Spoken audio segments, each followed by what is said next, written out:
शादी कैलस के और सुहाग रात मनैलस के और भाई लो जब लइका भइल त बाप के फिर लागल ना समझ लगिन समझाओ तनी देख लगिन। तो का हाल हो भाई सबके बजा दिला बजा हमरे नंबर वीआईपी राजा और जो हमके सब्सक्राइब कर लो माने न प्रंजान से भी ज्यादा तो जो सब्सक्राइब वाला बटन वाला लोग तो करे के दबा दले। तो भाई लोग देखली भोजपुरी इंडस्ट्री में जैसे बबुआ ना गाना आयल करे हां 5 स्टार फोन सिंग लेलन तो वही धुन पर वही गाना अपन लोग जाति मतलब कोईरान अहिरान बबुगान मतलब जितना भी लोग जाति पर सब अपन गाना अपन जाति के लगा के गावता। तो भाई लोग काहे गावता काहे कि भोजपुरी के सबसे बड़का सबसे किंग पवन सिंह यदि गाना गईहन अपन मतलब जात पर तो सबके तो गई वही करी। लेकिन भाई लोग तोहरों के मालूम बा भोजपुरी इंडस्ट्री में मतलब ई गाना तो गईले बना लेकिन भाई लोग कौन से गाना चोरी कर गए बना रियल गाना केकर बा रियल धुन केकर बा। अगर तो लोग सब कुछ जाने के चाहते हैं तो वाले वीडियो को शुरू से लेके एंड तक देख लेंगे। लेकिन भाई लोग थोड़ा सब गाना सुन लेंगे तो सुना लगे। अरे हाँ भाई लोग इतना ही ना और सुना लगे। अरे हाँ भाई लोग इतना ही ना और सुना लगे। ये भी सुन लगे थोड़ा सा और सुना लगे। अरे हाँ तो भाई लोग देखा लगे शादी कैलस के और सुहाग रात मनैलस के और भाई लोग जब लइका भइल तो बाप के फिर लगल ना समझ लगे समझाओ तनी देखा लगे।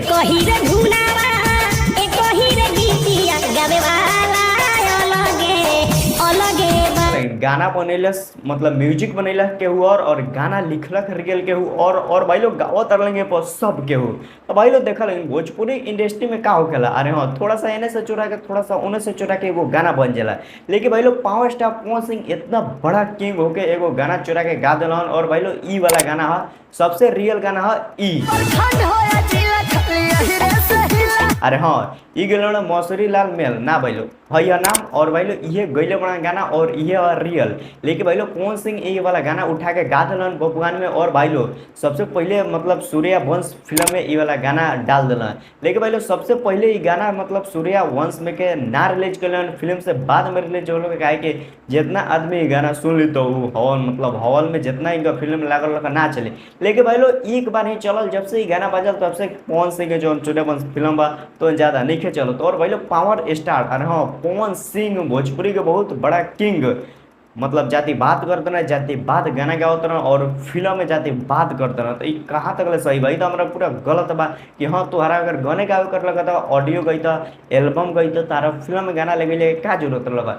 लेकिन भाई लोग सब केहू यही मतलब यही धुन पर यही गाना पर सब केहू गा रहा बा मार और अपन गाना मतलब ट्रेंडिंग में उड़ा रहा बा खूब रील बनवा रहा बा। और भाई लोग यूट्यूब अभी बहुत तेजी से इस सब गाना वायरल होता है कि भोजपुरी के 5 स्टार पवन सिंह गा दिल अब सब के ऊपर गई वही करी। और भाई लोग सब के डिमांड हुआ कि यहाँ खेसारी लाल भी एगो अहिरान वाला पर गाना लाओस लगे भाई हमारा तो निकल आती है बिल आई।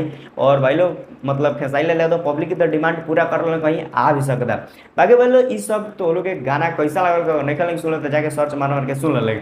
लेकिन भाई लोग बबुआन अरे हाँ पवन सिंह के गाना आयल खो तब बबुआन। लेकिन भाई लोग कुछ इतना रील बन गल बा। लेकिन भाई लोग अभी तक गाना ट्रेंडिंग में नहीं गल काहे कि ट्रेंडिंग स्टार्ट खेसारी लाल यादव होन और ट्रेंडिंग खेसारी लाल यादव के ही। हाँ